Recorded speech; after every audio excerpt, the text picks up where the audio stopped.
পান গলা কী সিস্টেমে কাটিং করতে হয় এই ভিডিওতে সেইটাই দেখাবো। তো যে কোনো ডিজাইন গলা কাটিং করা শিখতে কমেন্ট করে জানান, সেই ভিডিও দেখাবো ইনশাল্লাহ।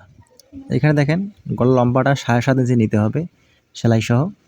বহরমটা 2 ভাঁজ করবেন এই সিস্টেমে। নিয়ে 7.5 ইঞ্চি লম্বা নিয়ে নিচের দিকে 1 থেকে 1.5 ইঞ্চি এক্সট্রা রাখতে হবে, সাইডের দিকে যাতে 1 থেকে 1.5 ইঞ্চি এক্সট্রা থাকে এই সিস্টেমে এখানে ভাঁজটা করতে হবে।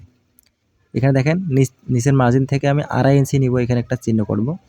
চিহ্ন করে এখানে দেখেন কোণা থেকে এখানে একটা কোণাকুনি একটা মার্জিন টান দিতে হবে। এখানে এক্সট্রা মার্জিনে টান দিতে হবে।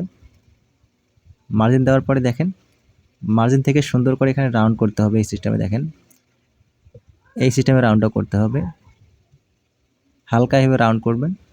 এদিক থেকে সুন্দর করে গোল শেপ এভাবে করতে হবে। এই দেখেন এই সিস্টেমে গোল শেপটা করে দিবেন। এভাবে করে দেওয়ার পরে লক্ষ্য করেন কোণা থেকে কাটিংটা শুরু করতে হবে, এখানে কোণা ধরতে হবে। এভাবে আস্তে করে রাউন্ড করে এভাবে কাটিংটা করতে হবে। দেখেন এই সিস্টেমে কাটিং করলে অবশ্যই আপনি পান গলা কাটিং করতে পারবেন, এটাকে পান গলা বলে।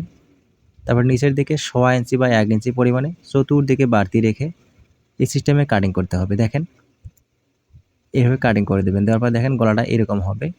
তো ভিডিও ভালো লাগলে অবশ্যই লাইক কমেন্ট শেয়ার করবেন। অন্য কোনো গলার ডিজাইন লাগলে কমেন্ট করে জানাবেন, আমি সেই গলাটা কাটিং করে দেখার চেষ্টা করবো ইনশাল্লাহ।